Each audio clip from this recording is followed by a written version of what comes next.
Shortly after 4 p.m. last Friday, dozens of staff at Brasserie Zédel, close by London's Piccadilly Circus, gathered in the Crazy Coqs, the glorious Art Deco cabaret room opposite the restaurant.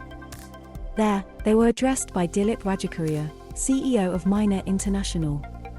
Overnight, the vast Thai hotel and restaurant group had won a bidding war to take control of Zédel's parent company, which also owns landmark London restaurants including the Wolseley, Delaunay and Colbert.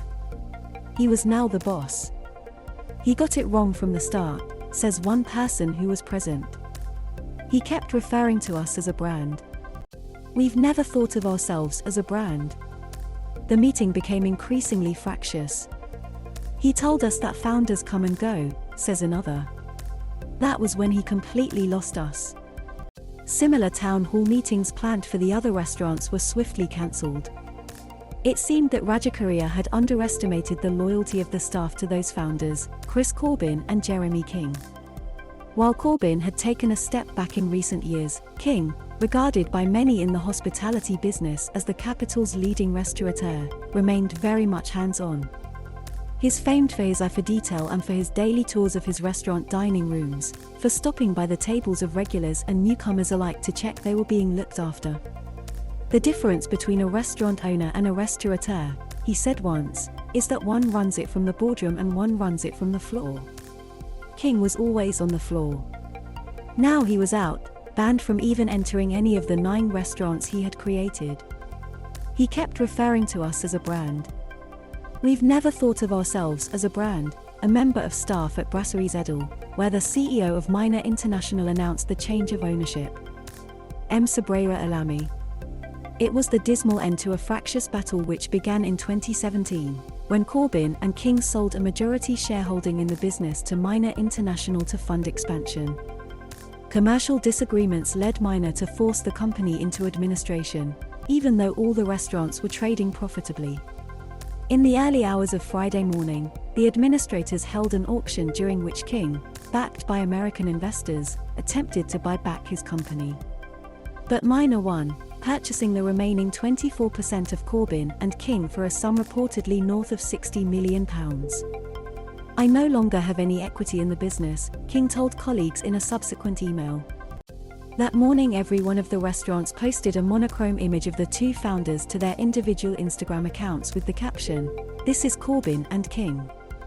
Leading figures in the restaurant business expressed their dismay across social media. Stephen Fry tweeted, "Oh bollocks.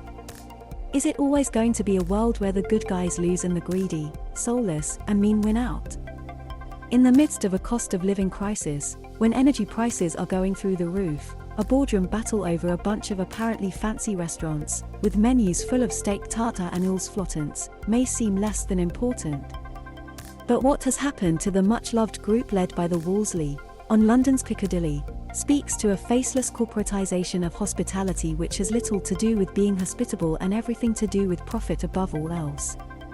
Corbin and King met in the late 1970s when they were respectively running front of house at London Brasseries Langhans and Joe Allen.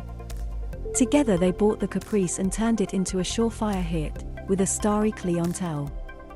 It became the cornerstone of an empire famed for its service, which included the Ivy. Since they sold that group in the late 1990s, it has gone through various owners and is now in the hands of businessman Richard Caring. In a foreshadowing of last week's events, he has turned the Ivy name into a grim brand, shedding the talented staff who made the original restaurant what it was and cutting costs. But at least there was still the Wolseley, which Corbin and King opened in 2003. It was a Middle European-style restaurant with a menu of high-class comfort food, famed not just for its Wiener Schnitzel or Viennese cakes but also for the way it made customers feel. The artist Lucian Freud went so often that when they laid his regular corner table with a black tablecloth and left it clear all night. High-class comfort food, English breakfast at the Wolseley. David Loftus. Then came the Delaunay, a favourite of actors including Eileen Atkins and Derek Jacobi, followed by Zédel, a vast gilded homage to the great Parisian brasseries, with its menu priced for the masses. At opening the soup de jour was just £2.25. Here, I should declare an interest. My jazz ensemble has had a monthly residency at Zédel for years. Hence I've become a freelance employee. I have learned that, while the company may have around 1,000 staff, they genuinely regard themselves as a kind of family led by King. He has promoted enlightened recruitment policies, including flexible working hours for parents of young children and an emphasis on older staff. On Friday evening the Wolseley's tables were full, the great vaulted dining room clattering with chatter. The always reliable food was flying out of the kitchens. My Wiener Holstein, a schnitzel with capers and anchovies, was on point. The staff on the floor were doing their job as impeccably as ever. But quietly they admitted it had been a traumatic day. "I've given a quarter of my life to this company," said one. "But I don't think it's going to be the same place anymore." As for Jeremy King, when the crisis first unfolded in January, he told one journalist that he enjoys the business too much, and "I'm too young to retire." The future of the restaurants he opened may be unclear, but it's certain King will be back.